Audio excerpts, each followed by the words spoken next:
What is going on, everyone? Matthew97657 here. Today we are back with yet another figure unboxing and review.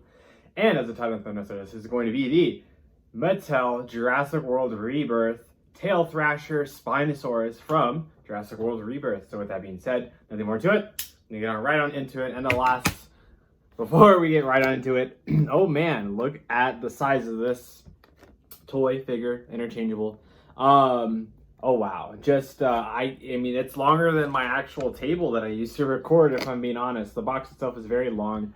There you can kind of see the demo feature to kind of, you know, try it out, see if you like it. But there it is, Tail Thrasher, Spinosaurus, Jurassic World Rebirth, and then you have the render there, Mattel stamp logo. Side of the box is the Rebirth title logo. The back side of the box is a bunch of like stock images. There you have the Bite and Blast Mosasaur, I believe. And then you have some just kind of things going over how the toy works. And then there's the bottom, which has a barcode, nothing too crazy. And then obviously there's no top, it's just the open top. So before we actually do the feature, I'm gonna go ahead and cut it up. So it's being held by a little bit of this like string twine, I believe is the right terminology. Twine, I think that is what you call it.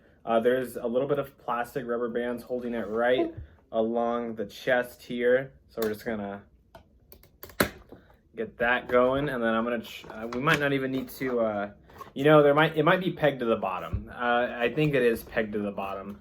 So I'm gonna go ahead and yep, I want to say it's pegged to the bottom. Totally forgot that they did that type of stuff. There's also another rubber band on the left thigh as well. So give me one quick moment and then we'll have the Spinosaur all out and about. Here we go.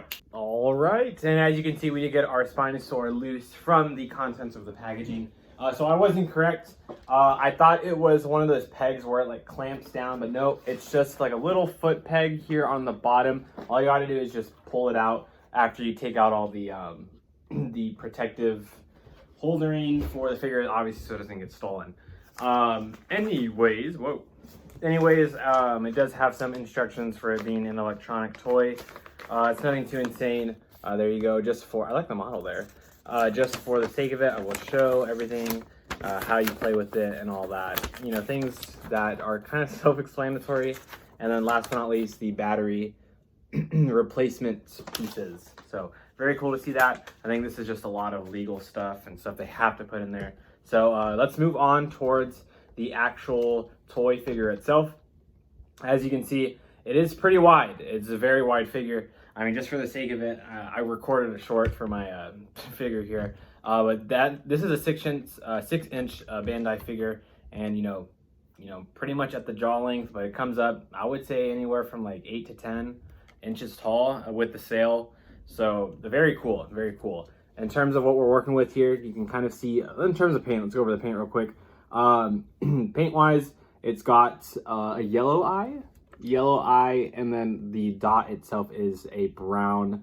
It's got the kind of like tiger striping throughout here. It's kind of like a dried orange, if I had to give that a word. And then for the most part, the entire body is kind of like a muddy brown, if you will. The underbelly kind of has more of a light color palette for, like, you know, like, I don't want to say fleshy, but I guess a lighter brown, what you'd expect from an underbelly. But as you can see, it's like the neck, the body, it doesn't continue to the end, the jaw, and then it kind of just does not appear here. So kind of confusing that they did all that. But you also get some extra paint apps along the skull, where it kind of has this like really dried maroon color, like a really dry, like red. It's not too prominent. If I were to use that word, it's just kind of like a nice highlight to the toy, which is cool. It gives a little bit more depth, right? So the toenails are painted, looks like a soft brown. The camera looks black, but trust me, they almost look like a soft brown. Not soft, but I would say dark brown. The same with, no, the claws don't look painted. I would say the claws do not look painted, but these definitely are. Moving on to the tail, same kind of paint apps with the tiger striping. I really do like the little etched spines up here. It's a fun design that they went for.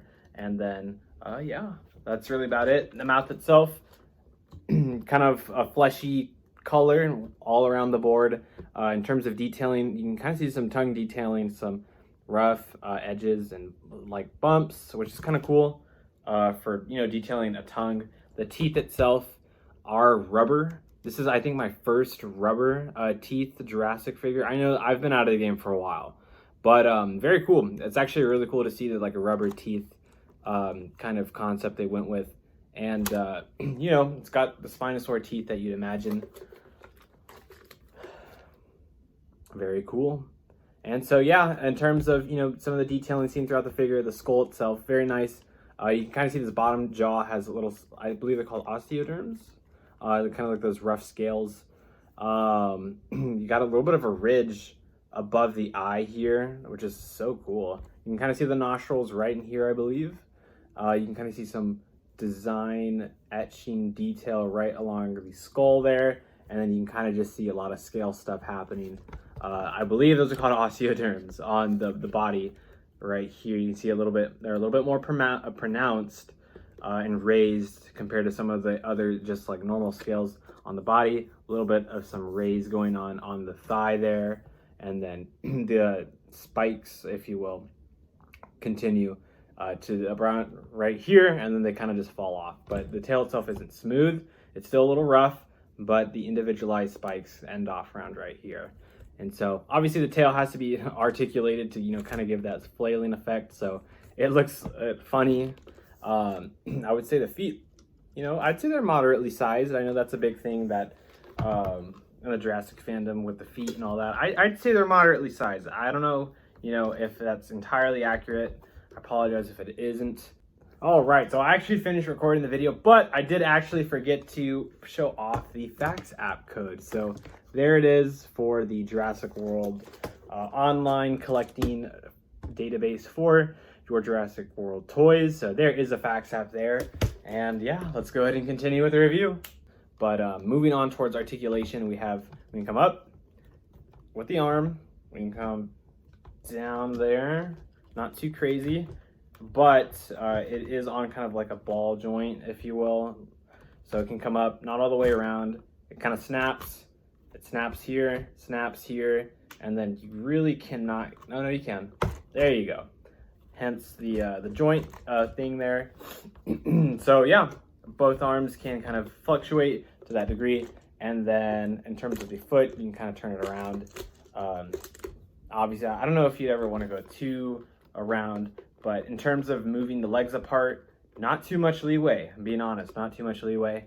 Obviously, the jaw opens up and the neck will move. So, all right, let's go ahead and get into the play feature for this specific figure, being the tail thrasher Spinosaurus. So, all you got to do is press it 3 times. I believe if you press it once, you know, it'll go a little bit slow. It'll still roar. It'll do everything it needs to do. But let's go ahead and do 1, 2, 3, and then just a lot of fast. So obviously, here's our button. I'm going to try to get the entire figure in scale here. So here's 1. Speaker is on the belly. So, you know, kind of quick, still moves, kind of slow, but here's 2.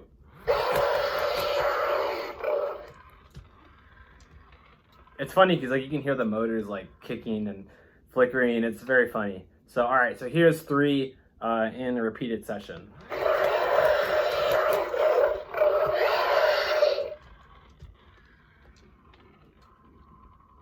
So that's 3. I'm just gonna do like 5 to like 8.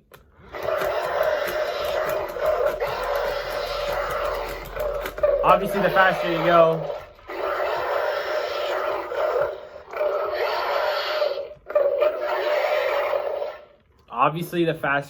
go, it does speed up. And might I add that once you press this down, the first one is kind of tough, obviously, to get everything going. But the first one is like rough, and then it's like, all right, we're easing into it. So the first one.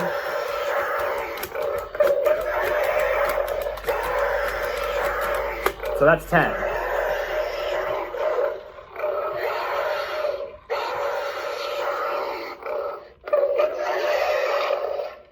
And, you know, it just continues roaring. I want to say there's about like 3 to 4 different roar sound effects in there.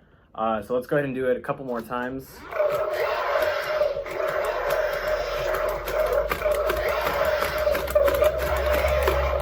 yeah, I'm pushing it there.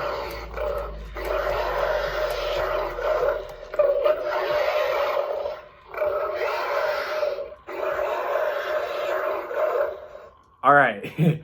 So I did increase my velocity in terms of pressing the button, and it did speed up. You can hear the motor can like pick up pace.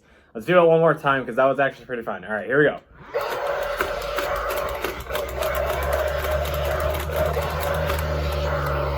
You hear that?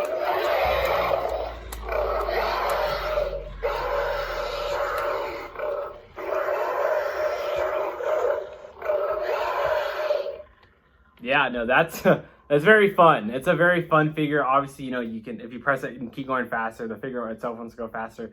How much damage that's gonna do to it long term, I have no idea. But that was actually very fun. I really enjoyed that. But look, it stopped and its mouth is open, which is kind of cool. So I guess we'll end it off there because that's a pretty cool pose to go off on. So I was wrong. We're gonna do some quick comparisons. The other Spinosaurus I do have for the Jurassic Park franchise. This is the Legacy Collection Spinosaurus from Jurassic Park 3. You know, honestly, they're not that far off in terms of like their scale to each other. Obviously, not in terms of like realism, but I want to say that they're almost about the same height. You know, this tail thrashing one does seem a little bit more bulkier, but very cool. Yeah. And so last but not least, the only other Spinosaur I have is the React Attack Spinosaurus from Jurassic Park 3, which is like a 6-inch figure. And it does have a little bit of trouble standing, so bear with it. But, wow. You know, the Rebirth one just totally outscales the Jurassic Park 3 one. At least in terms of this one. I know they made an animatronic Spinosaur, which is its own, you know, larger length, but yeah, I mean, I gotta say, that's all I can really cover, I believe. I also got the shirt on, repping the Spinosaur. Love it. So cool. And so, yeah, I'm gonna go ahead and wrap it up there, guys. So, let me know what you guys thought of the Tail Thrasher Spinosaurus from Mattel. I gotta say, I originally wasn't planning on buying it, but I was like, let me get into the hype. Let me get into the hype of the movie. It's gonna be a fun release. Hopefully the movie's fun. This is not the last Rebirth video. I do plan to get the Lab Lockdown Tyrannosaur.